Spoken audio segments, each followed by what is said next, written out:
first story is titled, Am I the a-hole for not letting my mother-in-law host an online memorial service for my 26th female miscarriage? I recently miscarried at 12 weeks. The pregnancy wasn't planned, but my husband and I were planning on keeping it as we are both financially secure enough to have a child. My husband was disappointed, but my mother-in-law is devastated. She has been inconsolable and has called me multiple times, crying. The issue is that I'm not upset about it at all. I really didn't have enough time to get attached to the idea of being pregnant, as I only knew for sure about 3 weeks before the miscarriage. I've listened to her whenever she needs, but she can't understand why I'm not as upset as her. The last straw came when my husband casually brought up a Zoom call mother-in-law is organizing for the baby's memorial. We're still in lockdown, so in-person is out of the question, thank God. She wants to invite a lot of their large, close-knit family. Hubby assumed that she'd talk to me about it and phoned her to tell her she needed to take a step back. She blew up at him and called me cold and unfeeling and asked what mother wouldn't mourn the loss of their child. In my eyes, I'm not a mother and I don't have a child. I'm a scaredy blob of cells. To me, it's the equivalent of crying over my period every month. I understand not everyone feels like this and I want to be sympathetic, but a memorial is way beyond my comfort zone. I refuse to let it go ahead, and she's been radio silent since.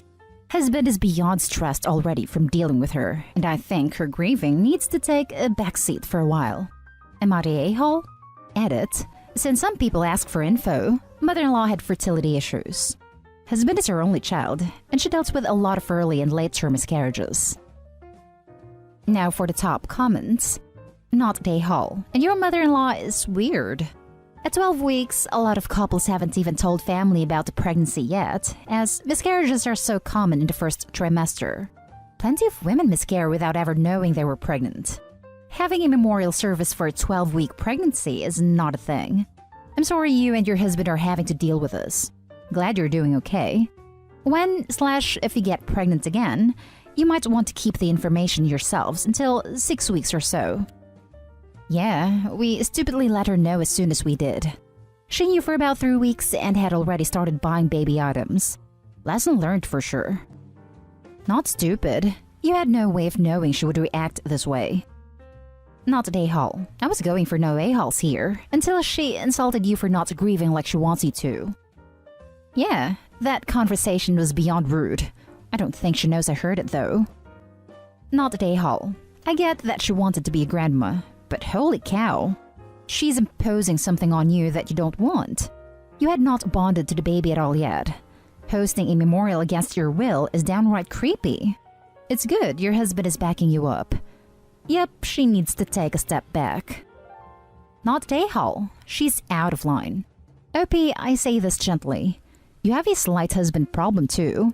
He really needs to take the lead at healthy boundary setting with his mom. I am grateful he called her to tell her step back. I think this is a good time for you to talk privately with him on your mutual boundaries with her. This is a good time for you and him to really look at the roles of her. At a minimum, she is now completely on the outside of any information until you are ready to share. Lastly, sorry this is happening. That's intense. Now for the next story. Am I the a-hole for saying I wish my mom wasn't autistic? So my 16 female mom is autistic. She does a lot of little things that annoy me even though I know she can't help it. Like she'll come into my room and scream at me if everything's not organized. And by organized, she means every book in my bookshelf must be in color-coded order. And every single piece of clothing needs to be exactly in its place in my dresser. And I can't move anything or redecorate my room because it freaks her out. So it's been the same since I was 10. Also, she will say kinda mean things to me like, "You've been gaining a lot of weight recently," which I know isn't mean to make me feel bad, but it still does. Also, she'll come into my room while I'm on a Zoom class and start telling me about everything she's thinking about while I'm trying to focus. If I ever was to tell her the things she does that annoy me, she'd call me an ableist and say I was forcing her to mask in her own home, and she thought she raised me better than that, so I usually don't bother trying. I try to talk to my dad about it sometimes, but he always uses himself as an excuse. Daddy says that he loves her, so he's able to look past all the little things she does that may be weird, but like he chose to be with her, but I just happen to be born into this family. Yesterday, I was in the middle of a really important test on Zoom, and she came in and started telling me about headphones and how she likes them or something. I was just nodding and saying, uh-huh, and she was like, "Are you even listening to me?" I told her I was in the middle of a test, and she said that I know she needs to talk about these things, so I need to listen. I was trying to listen and do my tests at the same time, but it was hard, and I ended up getting 10 points off for turning it in late. So now I have a 75 rather than an 85. Later yesterday, I was talking to my friend on FaceTime. In middle school, me and this friend didn't like each other, but we became friends again last year. But my mom came into my room and asked who I was talking to, and I told her my friend's name, and she said loudly, "I thought you hated her." I got really annoyed and tried to explain to my friend that I said that 3 years ago. Luckily, my friend understood, but I'm still really annoyed at my mom for saying that. She keeps saying that it doesn't matter because my friend wasn't mad, and I shouldn't be mad at her because I know it's hard for her to forget things because of her autism. She's saying I should apologize to her for getting mad at her over something she can't control. My dad says that I'm being ableist. But I'm not saying autistic people shouldn't have kids or anything. I'm just saying that you should make sure you're able to have kids before you do, because I feel like my mom often forgets that I'm the child in this relationship. My parents still think I'm the a-hole, and I haven't spoken to them all morning.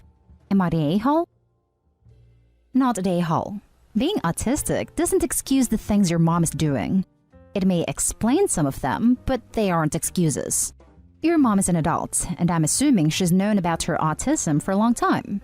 It is her responsibility to handle her behavior, and if she can't, she needs to speak to a professional who can help her. Also, I don't see in your story where you said you wished she wasn't autistic. I think a more accurate thing to say is, I don't want you to treat me this way.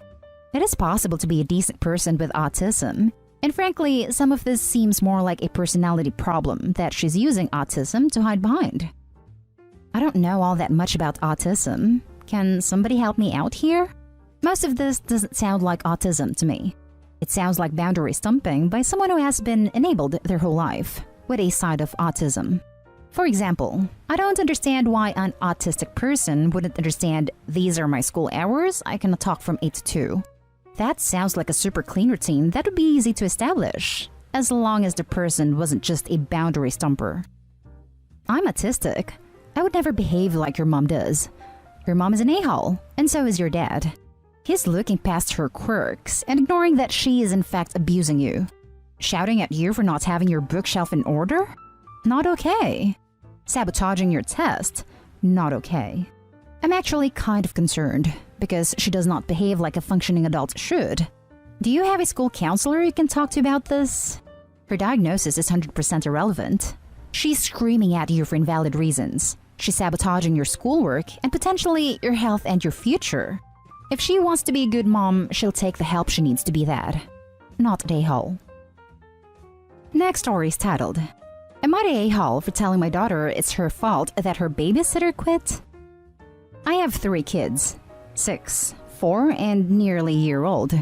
When I was pregnant with my youngest, I hired a sitter to pick the 2 up from school and watch them. We really liked her and appreciated her. My eldest loved her babysitter, but she began to develop a huge attitude. I know one of her friends has a nanny who she's basically allowed to boss around with little consequence. We told my daughter that her sitter is in charge and she's to respect her, not demand things of her. A few months ago, the sitter asked my daughter to grab the baby's diaper bag, and my daughter sassed back saying, "You can't tell me what to do. I'm the boss of you." Sitter told me that night, and I immediately addressed it in front of the sitter. I told my daughter that was not acceptable. She's not a boss of anyone, and I took away her TV privilege for a week. It happened again just a month later, and I had a much sterner talk with her, took away more privileges. Both times I made her verbally apologize and write a note of apology to her sitter. The sitter accepted it, but I could tell she was losing patience. I didn't blame her and ended up giving her a raise out of guilt. I also stopped arranging playdates for her and a friend who treated her nanny terribly. They don't go to the same school, so they don't see each other at all anymore. I'll add I did try talking with my daughter calmly and asking why she felt that this was okay. She'd say, "We pay her, I'm her boss." And I said, "No, that's not true." I said she's hired to take care of her and deserved respect. My daughter would always seem to understand. Well, things came to a head a few weeks ago. My daughter was acting up. Sitter had tried several de-escalation tactics, but finally told her to go have quiet time in her room. My daughter screamed in her face, "I'm the boss of you. I'll get you fired." The sitter calmly picked up the phone and called me. We have cameras in our house, which she knew about, and told me to come home immediately. Upon arrival, she quit.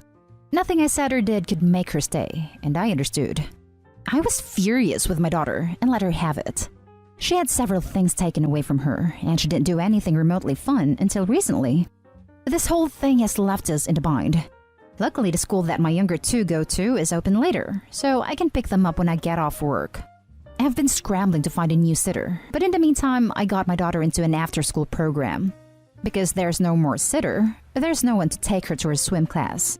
She's been complaining that she can't do it anymore, and I told her that it's her own fault. She's the reason why her sitter quit, and until I can find someone new, she won't get to do the fun activities that her sitter took her to. My husband agrees that there's nothing we can do, but thinks I was far too harsh with our daughter, saying she's only 6. Am I the a-hole? Now for the top comments. Not the a-hole. Her actions impacted someone enough to make them quit a job they were being paid to do. She has soiled her reputation, as word spreads fast within the babysitter community if a child treats her caregiver like that.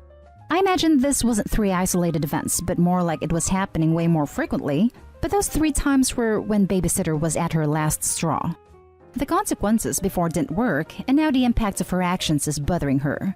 She is old enough to know now that her actions had consequences, and this is why she can't go to her fun activities. I definitely agree with this. Your daughter needs to learn the consequences of her actions. Many people in the sub seem to lack this skill, which, oh man, you wouldn't believe how many people loathe them. OP, you weren't being harsh. Instead, you were far better than most people in this sub. Definitely a great job at giving your daughter stern boundaries to not let her grow up spoiled. She is a 6-year-old. Surely she should learn about respecting other people now? I'm slightly surprised she doesn't have heavier punishment, so this is definitely a fair enough consequence. And it wasn't like you immediately yelled at your daughter. You gave her several chances, which she has repeatedly broken. Kudos to the babysitter as well. She took it like a champ instead of yelling at your daughter. Impressive. Not the a-hole. Not the a-hole. Personally, I think pointing out that not being able to go swim is a direct result of not having a sitter. And that not having a sitter is a result of her behavior is a good example of natural consequences. And when you get a new sitter, I would carefully go over appropriate behavior again. I would want to have a plan with a new sitter for if she tries the same tactics again. Edit. I'm editing to acknowledge this is unpopular on the sub, but is backed by studies on child development and psychology, so I'm not ashamed that my opinion is deemed wrong here. You're the a-hole. Your kid is 6. Sure, they are old enough to understand consequences, but nothing that your child did was developmentally inappropriate for age, nor were they things that couldn't have been dealt with in a patient manner. Having kids tests your nerves. I've got a 9-year-old and 7-year-old. It doesn't get easier. It gets only harder. Saying this is all your fault, you're a brat, is absolutely not the way to approach this. Maybe sit down. Apologize for how you spoke to her. Yes, apologize. Apologizing to kids when you are wrong is incredibly important and teaches personal responsibility and the ability to admit they were wrong in the future, and explain what you really meant. Tell your 6-year-old, when she treats people bad and makes them feel bad, they might not want to be around her, and that the way she treated her babysitter made her feel bad. Cite specific examples. Remember when you said this? Remember when you did this? Adding, once your child acknowledges she did something wrong and she made a sitter feel bad, then bring up missing out on swimming as a consequence of that because now she has to go to aftercare elsewhere. And that when you do find a new sitter, she can go back to swimming, but she's going to have to try really hard and treat her new babysitter the way she wants people to treat her so she doesn't miss out on it anymore. Instill empathy instead of shaming your child while still framing what happened as a consequence of how she acted. I will always recommend reading and research on child development. Your daughter is old enough to understand, but she is not old enough to be shamed into compliance without lasting psychological effects.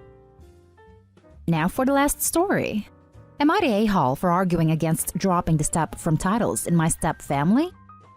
I, 16 male, live with my dad, stepmom, step-siblings, 10 female and 7 male, and half-brother, 2 male.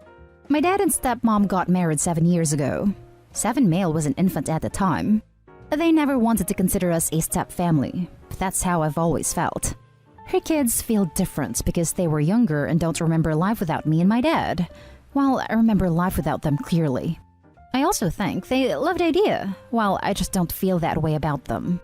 I don't hate them, but I'm not too close to any of them except my half-brother.